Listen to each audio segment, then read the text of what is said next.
But I was talking about back to you being 2 times author. Shout out to you. That's part of the reason why we had it this day, even on Easter Sunday, because your 2 books came out today. But I thought it'd be a great time to talk about my book. That The 4-step process? 3-step process. And we can kind of because we get like a percentage of the room. Yeah, let's do it. So the book that I had, 3-step process to be the greatest girlfriend / wife of all time in the universe was you need to be cooking 3 times every week, bare minimum. Every day. You still agree with this? 3 times a week? 3 times a week. 3 times a week, solid. Bare minimum. That means some weeks is 7, some weeks is 5, 4, but at least bare minimum on average throughout the sample size is 3 times a week. And let's say your girl is doing that. Let's say she a cooker. I think Tabitha Brown be cooking. Whoever it is would be cooking. Like, she a cook. What? Psh, that ain't shit. Nigga, my nigga get fed every fucking day type shit. All right, say less, queen. I got you. How much are you sucking dick? Because the dick sucking minimum, and not just like get it hard and then get on top. No, like full blown. Yeah, full blown. The greatest shit you ever did that night, anniversary, birthday, that time. Bare minimum, and not saying, oh, I'm a sucker. No, this is just about me right now. Just you service me. Yeah. Nothing else exists out of this moment. Bare minimum, that display, twice a week. That's the bare minimum, twice a week. And some girl might say, you stand by? Or you say, no, she needed 4 times. No, this is your book. I'm not. I'm all right, cool. listening to the It's a bestseller. Yeah. Bestseller. We promoting the content right now. But now. let's say she like, I'm an eater. Like, that ain't, what nigga? My nigga. What? Cooking? That ain't nothing. All I do is cook and suck dick. That's all she do. Like step 3 is the but golden then ticket. step 3 kind of get 90% out the paint right there. Hold, before you tell them step 3, I need everybody in the audience to say, what's step 3, Q? 1, 2, 3. Step 3 is how much do you shut the fuck up? Because more 9 times out of 10, you don't shut the fuck up enough at all. So whatever it is, that's step 1. Step 1. That's fair. We're going backwards. That's fair. He good. But whatever the percentage is, cut it in half, and then that's wifey 40 years of marriage. Instant proposal. Instant. Like so first look, date type shit. So that's the 3 steps to getting proposed to? If you get those 3 steps, and now again, this is the key though. Let's say, now again, most women gonna lie. But let's say she's actually telling the truth. Yeah. I'll do all 3 of these things. If that nigga still ain't doing what he's supposed to do, whatever, he's a psychopath. That's a future Netflix coming. Like, you need to get rid of this nigga ASAP. He's a fucking serial killer. Get the fuck away from Queen. Because I'm a feminist. Yeah. He don't deserve you. Yeah. He don't deserve you as well. But more times than not, you're lying and you don't do that shit. Yeah. And you need to get your game on. No, That's 3-step they process. do it, but it's not sustainable. It's not on average. It's when they feel like it. Exactly. Flexible responsibility. So it's funny, right? Because they was laughing when I said women want flexible responsibility, right? But so ladies, do y'all agree that y'all want flexible responsibilities? Respect. Yeah. They take a look at them. Yeah, they like. Do y'all agree y'all take accountability? Lying ass motherfuckers. I did that. See, the first one was a ploy to get them to see they was lying. You know what I'm saying? The first one was the truth. The second one was a lie. They want flexible responsibilities. 2 truths and a lie type shit. Yeah, you know how that shit go. But you got to take what you can. But talking about grace and patience, man, like one thing I feel like as men, we have to reestablish. See, we have to have patience. We have to give grace. Like a part of being an effective leader is understanding that they will fuck up. Like who in here? By show of hands, who a parent? Anybody? Any parents in here? I know you a parent. You my mom. Anybody else a parent? Parent Lena not raised her hand. Q. I think she disowned you. We are going through something right now. Parents in the building. All right. So look, right. Y'all know. The interesting thing about parenting is it really will show you so much shit about your motherfucking self. Like, it will expose you to the things that you can't tolerate, the things that you can. It'll help you develop patience. Because most of the time, like, you got to really remind yourself, like, I remember I used to be having these intellectual-ass conversations with my kids. Then I'd be like, I got to remember, man, she 2.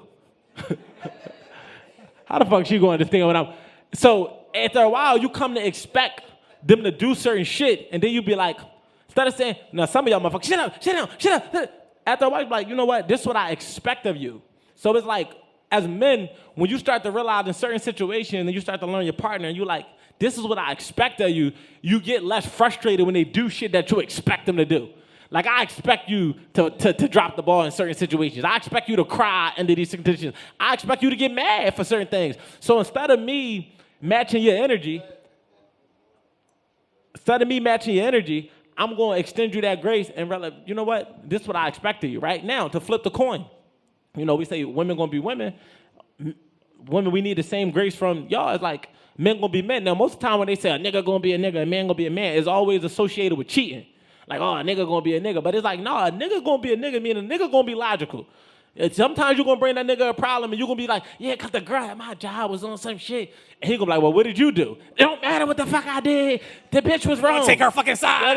Why you defending her? You know the bitch? It's like, a nigga gonna be a nigga, a man gonna be a man. So just kind of like studying the person you dating, dealing with, married to, and understanding that whatever that look like, right? Because yeah, men and women have a nature, but you will learn the individual nature of the person you're dealing with over time. You start to be able to extend that grace and have that patience because certain things become predictable. You're like, all right, that's what I expect you to do. Do that mean that it's like something that can't be changed? No, but it doesn't mean that you got to tolerate it forever. No, we all should have a boundary and a threshold to where it's like, you know what? That's where I draw the fucking line. But in a regular day-to-day, it's like, I expect you to do that. It'd be so fun. Not that this is a good reputation, but I feel like somewhere deep down in Q subconscious, he'd be expecting me to be late. Except today. That's fair. But I also expect, I don't know what the fuck I expect out of this nigga. I expect Q to be Q. And Q be Q every day. I give you that. One thing that I respect about this motherfucker is this nigga is Q Monday through Sunday. Like, to his mom, to his daughter. I would be calling CPS on this nigga a couple times. Don't be talking to my fucking goddaughter like that. Queen, what the fuck is you doing, Queen? Take your pad and go the fuck over there. But it's consistent. So when you start to notice consistencies in the people, that's where you can extend the grace. Like, you know what? I believe in failing forward, right? I don't want you to make the fucking same mistake twice, right? Like, I don't want to be discussing the same shit over and over. But if you fucked up over here this day, and then it's like, all right, you did a little bit better, but you fucked up. All right, we seeing improvement.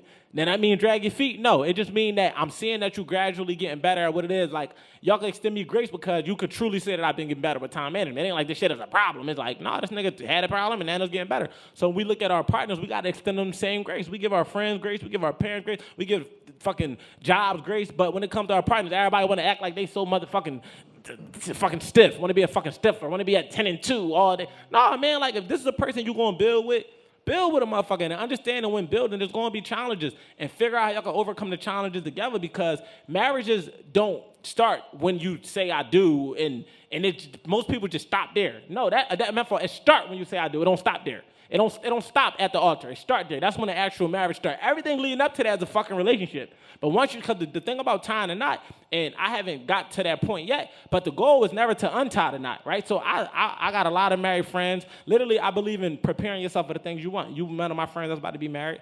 I get around a lot of friends that's married. I study the men. I'm watching how the women serve it. Why? Because I'm preparing myself for for what I'm actually going for. And it's funny because one of my good friends in the back, man, he taught me something. His name Rolo. He actually a minister. Rolo, raise your hand. Where you at, Rolo? Him and his wife in the back. Big shout out to the McCoys. Give a round of applause for them, everybody. My guy, he turned his whole life around same way I did. But he said, bro, we was talking about serving. He was like, bro, you got to be the tail before you could be the head. And that was profound to me because it made me realize, like, in every area, like, and I do it naturally, but when somebody put words to it, now I'm able to identify, like, before I want to step into a certain role, I need to see how that fucking role operates.